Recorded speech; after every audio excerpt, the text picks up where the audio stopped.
Hello guys, this is the ASMRMedic. I hope you're well. Today we're going to be taking a look at all of the surface anatomy of the heart from both an anterior and a posterior aspect. As you can see, I've drawn a anterior aspect here. I've also drawn a posterior aspect here. We'll do this kind of the second half. Probably take a little bit less time to go over the posterior aspect as well. Slightly less important knowledge than the anterior. Now, what I usually do, what I've done over the last few videos, is I've recorded myself drawing the image that you're seeing, and I'll then kind of do a 10 times time lapse speed, and kind of commentate over the drawing. But that's kind of made it a little bit difficult to go through everything that I've wanted to go through. It makes it difficult to edit. So what I'm going to do is I'm going to go through it sort of live as I'm doing here, sort of moving it about as I'm talking.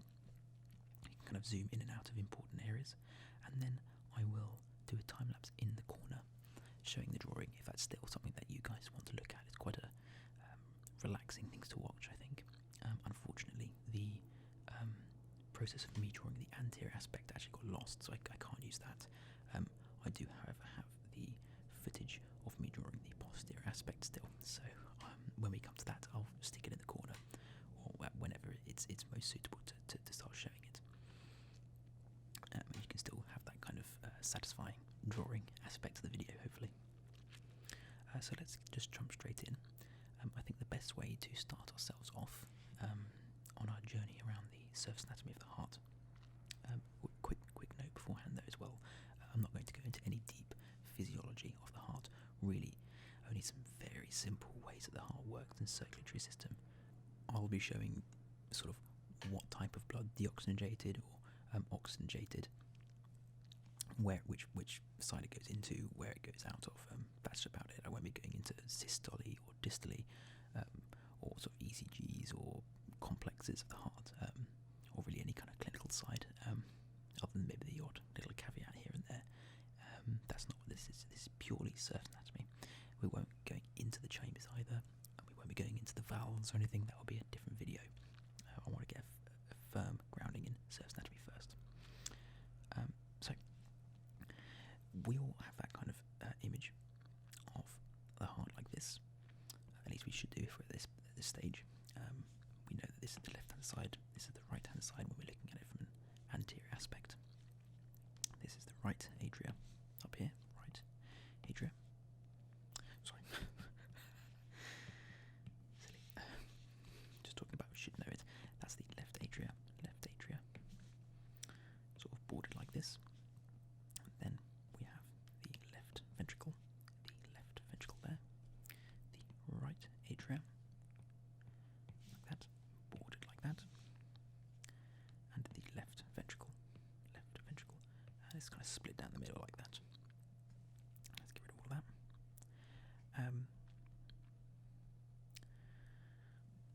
But you may be thinking, it looks like the right ventricle is the biggest segment of the heart, therefore. That's definitely not true. And that's because when we're looking at the heart, we don't look at it perfectly head-on, unfortunately. We don't look at it like this. The heart is twisted and it's kind of angled from a number of different sides, really, which kind of distort the way that the chambers look and the sizes of them. Because it looks like the left ventricle is significantly smaller than the right ventricle, which seriously isn't true. The left ventricle is pretty much always the largest chamber of the heart, and any changes that really would be a clinical issue, actually. So let's get rid of all of those. The heart, in fact, is angled, like I said, and is angled at this kind of way. The apex here, this is the apex of the heart, right at the bottom, the kind of triangular ending angle is sort of angled upwards, and the back is kind of angled slightly downwards, and the right hand side is really kind of twisted across the front, the anterior side, with the left hand side kind of twisting around the back.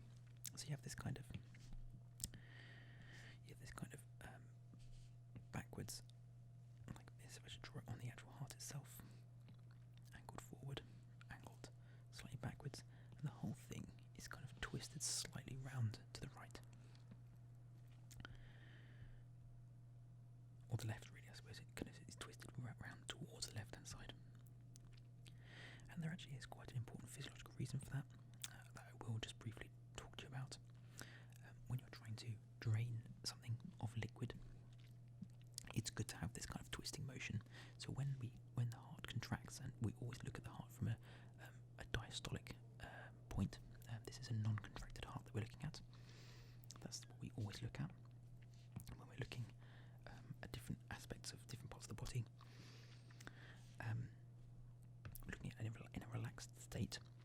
it contracts, it doesn't just kind of contract it in on itself like this, because that wouldn't be particularly efficient. It contracts inwards like that, but also in a kind of twisting motion like this. So actually, when it contracts, the right-hand side, the right ventricle, becomes even more anterior to the heart, and the left ventricle becomes even more posterior, wrapping around the back-hand side. Just like how when you wring out a paper towel or like a face cloth to really get all of the liquid out of it, you kind of twist it. You don't just kind of crumple it in on itself. You crumple and twist, sort of each side, the other, in sort of opposite directions, don't you? And that's sort of just physically, that's a much more efficient way of getting all of the liquid out of the item, really. And just like this, you want to get as much cardiac output, which is what we call out of those ventricles into the great arteries and veins, or into the great arteries. Actually, arteries are always things that come away from the heart. Okay, so we know those are the atrial ventricles, and this is the general flow of blood. So let's move on to red just to show how we're doing this. Get a quick drink of water.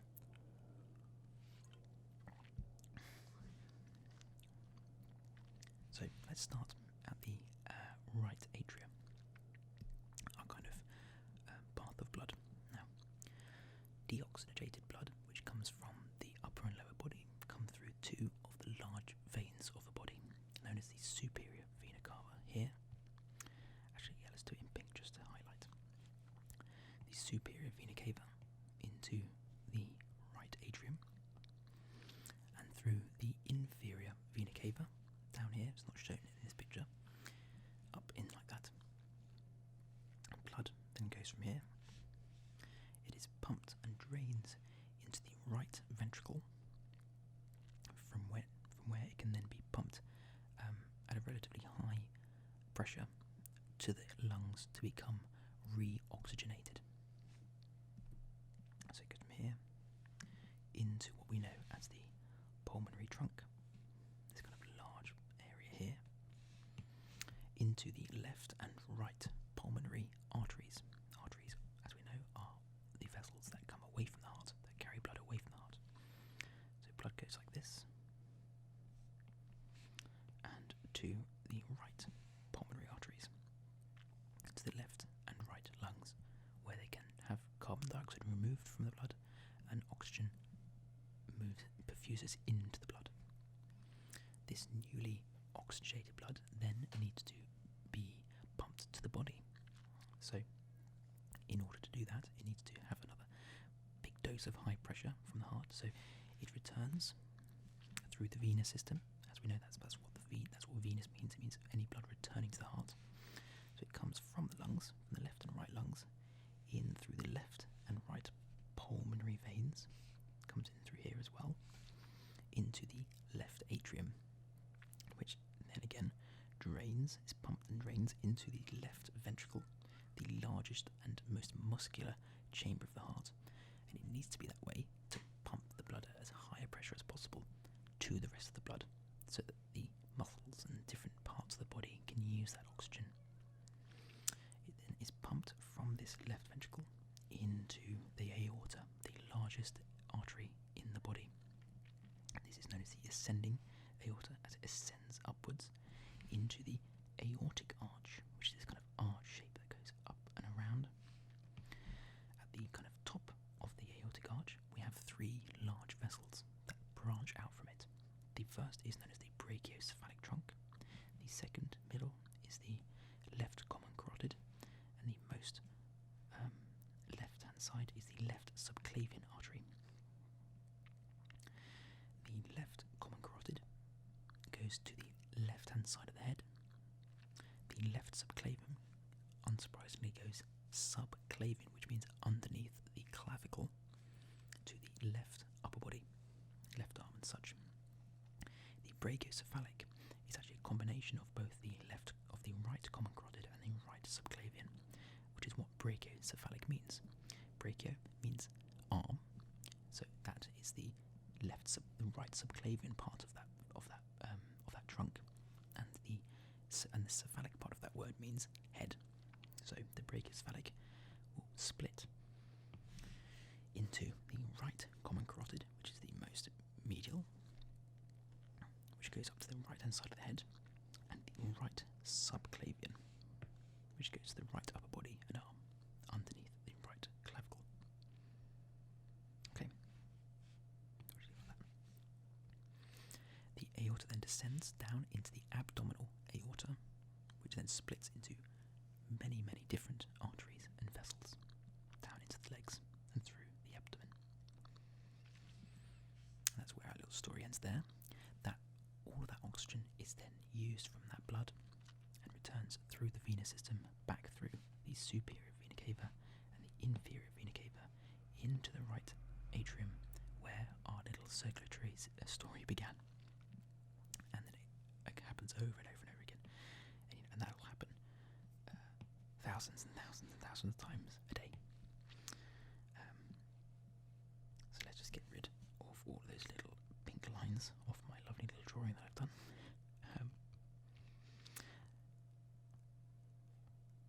Now, I've actually left out one little bit, actually the first branching from the aorta of that lovely oxygenated blood. The first branching actually isn't the brachiocephalic trunk here, or the left common carotid and left subclavian. It's actually the right coronary artery, which is down here. So it's branching here, and that comes directly off the aorta. Now the coronary artery, we know, and I expect you probably do know, that the coronary relates to anything to do with the heart. But when we talk about coronary arteries, those aren't just any vessels or arteries to do with the heart, so these big ones coming off. The coronary arteries and coronary veins are the ones that are supplying the muscles of the heart and the tissues of the heart specifically. Because obviously the heart itself is a massive muscle, big, strong and constantly used muscle, and therefore it needs a rich and sustained blood supply all the time. And that's what these coronary arteries do, and that's why it branches off first, really, I suppose, maybe just geographically, but also because it really is the most important muscle to keep going. So this splits off, and that's known as the right coronary artery, the RCA, and that kind of wraps around down onto this sort of right border here, and it comes down into the marginal artery and wraps around the back itself. The RCA wraps around onto the other side of the heart. Equally, we have another one that comes around like this. This is known as the LAD, which is the left anterior descending coronary artery. And this will split into the diagonal artery, although that's not too vital to remember, and it comes down, and through the marginal artery it connects with the RCA. It splits into the left circumflex artery, which connects with the right circumflex artery as well.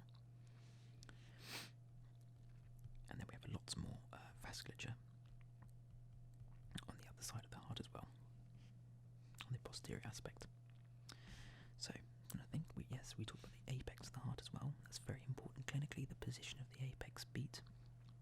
So the beat that we feel through the apex of the heart, usually felt at the fifth intercostal space. And if it's displaced more towards the left, or very rarely more medially, that's quite a poor clinical sign. I don't think we've left anything else. We have the ligamentum arteriosum, but we won't go into that. It's more of a kind of sort of vestigial remnant. We definitely won't go into that. I think that's it from this side. So we can move on to the posterior aspect of the heart, which I said we do have the footage for, thankfully. Now, lots of these things are the things that we covered just a second ago on the anterior aspect, but it's just from a different angle. And I hope that if I've been able to sort of orientate us nicely, you'll be able to sort of see why they look like this from this other angle. The left ventricle, now as you can see, looks like it's absolutely massive in comparison to the right ventricle, but obviously that's just from, it is bigger than the right ventricle, but it's also sort of extrapolated because it's wrapped around the back. It forms more of the posterior aspect of the heart. Okay, the aorta comes up and it comes around the back like this.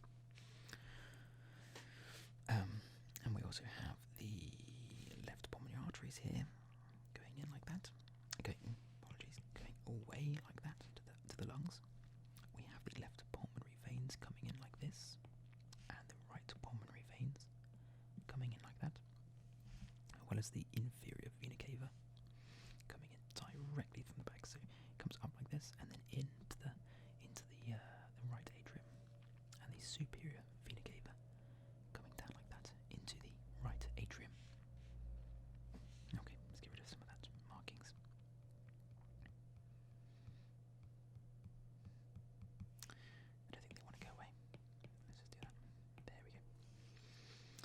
Okay, now something that we haven't seen before is the auricle. So it's kind of like outpouching of the left atrium, just there.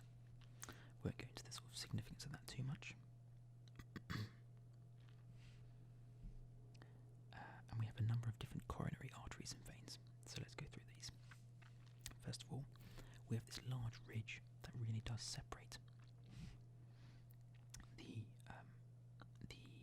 or at least it demarcates the atria from the ventricles. It's an sulcus is this kind of groove that kind of runs through the middle, like I said, separating the atria from the ventricles. And this is known as the coronary sulcus. It's the main coronary sulcus, and it kind of goes at this sort of horizontal angle across the heart, and in which the great cardiac vein here, which drains all of the venous blood away from the heart to be reoxygenated. Importantly, the posterior vein, of the left ventricle here, the middle cardiac vein, which runs through the posterior intraventricular artery, which runs through the posterior intraventricular sulcus, this kind of groove here. And along this, we have the posterior intraventricular artery.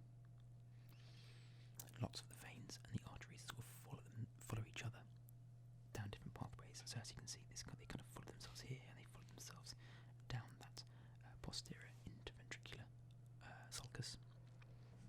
And now it's known as that. It's known as the posterior intraventricular sulcus, quite understandably, because it splits, so it's in between the left and the right ventricles. This being the right ventricle, this being the left ventricle. So it sort of runs down the middle of them, obviously on the posterior aspect as well. Here is our apex here. I also didn't run through the large amounts of sort of pericardial fat, this sort of yellowish thing that I've drawn here, which also is up here, sort of going like this, and it sort of follows the vessels. And this is actually really quite important, and when you start to think about why it's there, you sort of understand why it follows the vessels as well. Now, fat, generally speaking, does have a protective value to it, just physically. It softens, it reduces the impact of pressure and sort of being knocked around and things. So that's important, but also has a vital role in immunology, and sort of protecting the heart from nasty infections. And that's why we see that it sort of follows the vessels, because the vessels are what bring all the immunological cells and different biological bits and bobs to and from the areas that need to be protected from infection. And so that's not surprising either. But in terms of more surface anatomy, I think we might have covered the majority of it by now, actually. We went through all of the anterior aspect. We've gone through all the posterior aspect. I suppose one more thing that we could go through is sort of the surfaces and the borders of the heart. And those are quite important, I suppose, to kind of orientate yourselves and sort of understand which chambers and which vessels are associated with different, like I said, different borders of the heart. So this image does give you quite a good view. If you kind of remember which areas relate to which border, you can kind of orientate yourself without a picture. So now we have the right border, which is this side. Obviously, we think of a right border like that, and associated with the right border, therefore, you can see within that box is just the right atrium.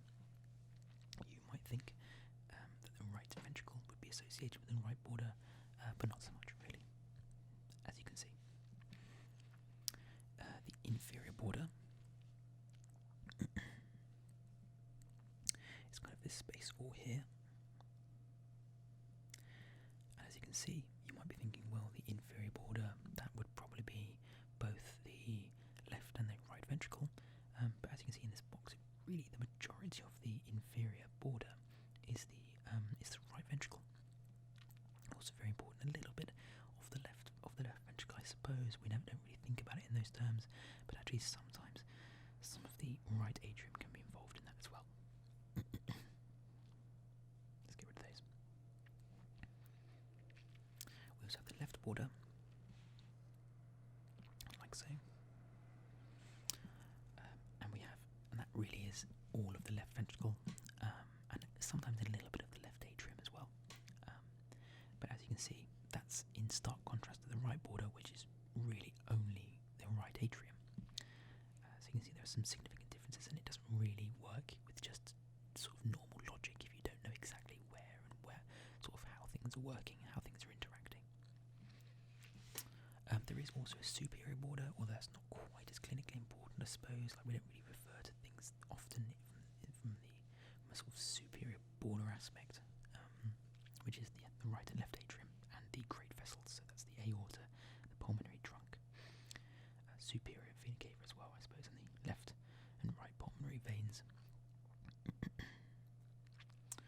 I guess we can consider the surfaces as well. So that's not like these sort of flat borders like this. We have like large surfaces like this, and that's really related to the orientation and the angulations of the heart as well, rather than just sort of direct surfaces, which it kind of gives you an idea of the shape of the heart as well. Okay, so the anterior surface of the heart, you might be thinking, well, that's all of this, so that's all of them, but it's not actually.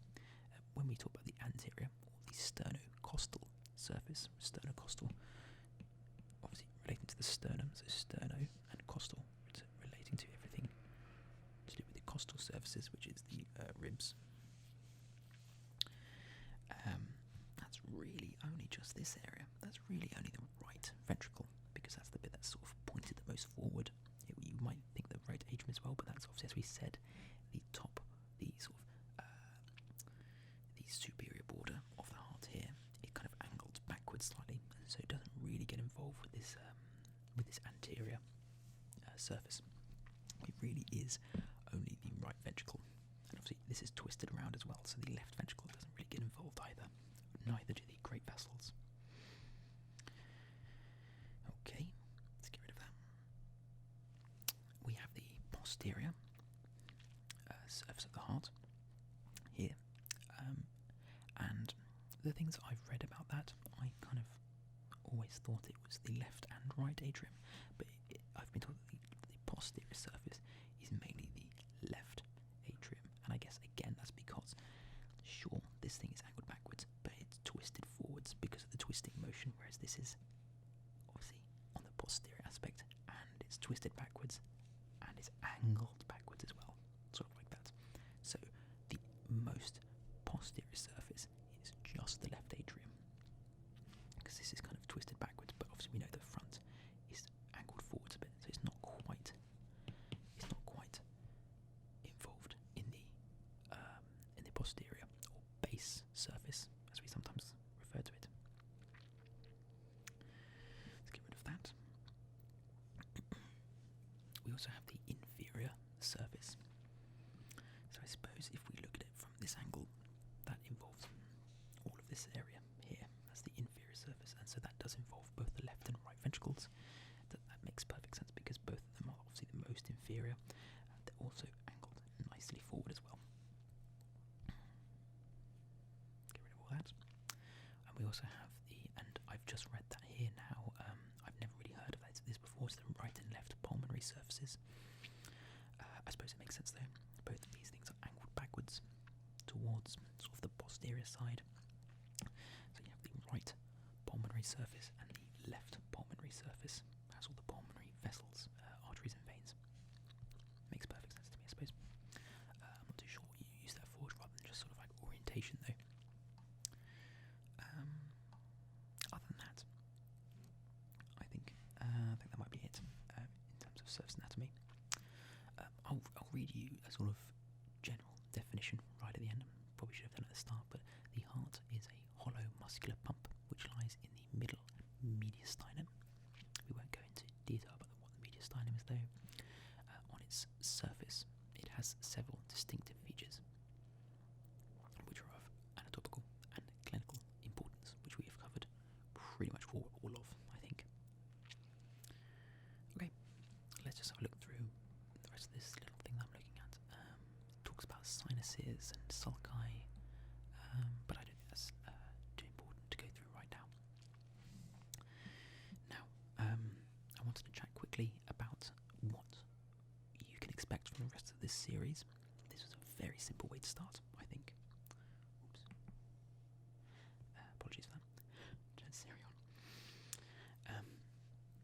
This is a very simple way to start. It's simply just surface anatomy. So we could have gone a bit more clinical. We could have gone a bit more physiological as well. But I think the video would have gone on for hours, and I would have been far too distracted, going on tangents and stuff like I like to do. So I think it was good just to stick to surface anatomy just to begin with, to give us a grounding in some of the terms that we're going to be talking about. But if I go to my little ideas, some of the things we can probably expect. Now I've not written this out very nicely, but for the rest of the series, you can probably expect that we'll do some more anatomy to begin with. So that's talking about sort of the chambers of the heart, going into more gross anatomy inside, leaving surface anatomy alone and going inside the chambers of the heart, the atria and the ventricles, and looking at all the different nodes that are involved, all of the valves of the heart, very important, different little papillary muscles and different ligaments that are involved. When we go deep into the heart wall, because there are a number of layers of the heart that I haven't started talking about at all, the intricate sort of conducting systems, like I said, the nodes and the Purkinje fibres and bundles of His that kind of come off that, and the way that kind of wraps around the heart. We won't go into detail now at all. They kind of do this thing where they start up here and they kind of wrap around like this, and it's all very important to the conduction and contractile system of the heart and the way that blood is pumped in a very sort of particular way through the heart from the atria to the ventricles. And I think that'll be very interesting to look at and very important clinically as well. And after that, I think that will pretty much give us all the grounding we need to move into a more clinical side of things. Now, I have done no real specific clinical stuff on this channel yet. It's all been anatomy. I've done some specific physiology, especially regarding the kidneys and sort of amino acids and things. But I've done nothing clinical other than the odd little tangent about what this means and that could mean to the individual, the patient. But I think once we have all this grounding in anatomy and sort of basic physiology, we can have a look at some of the cases that I and some of my other course mates have had to deal with and look through and try and answer using differential diagnosis techniques. We can maybe even talk about how you'd approach a cardiac patient, and then from that we can use these skills to look at other parts of the body. Maybe we can look at the pulmonary system. We can start looking at the gastroenterology system and such. We can go on different directions in whichever way you want to go. But I think we'll finish off anatomy. We'll look through physiology briefly,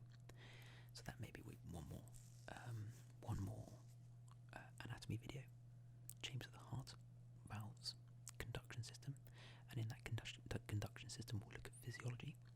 So that'll be maybe the second video, conduction system and physiology.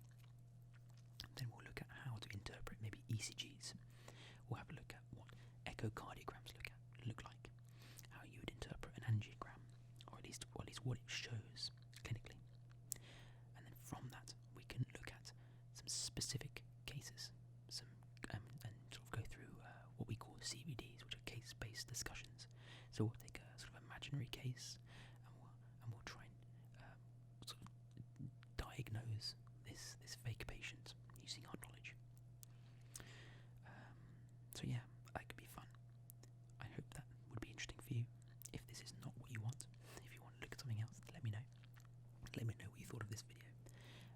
I know it might have been a bit too simple. I might have maybe you think I've dumbed it down too much, but I really didn't want it to be. I wanted it to be super simple. I wanted to get a very clear idea of how the heart looks like and the way we work around the heart anatomically, and how we look at it clinically as well, before we move into anything a little bit more difficult, I suppose. So, thank you very much for watching today. I hope you've enjoyed. Let me know what you think by liking or disliking the video, I suppose. Wouldn't want to encourage that too much. And obviously, dislike if you didn't like it. But please do comment. Let me know what you think. Let me know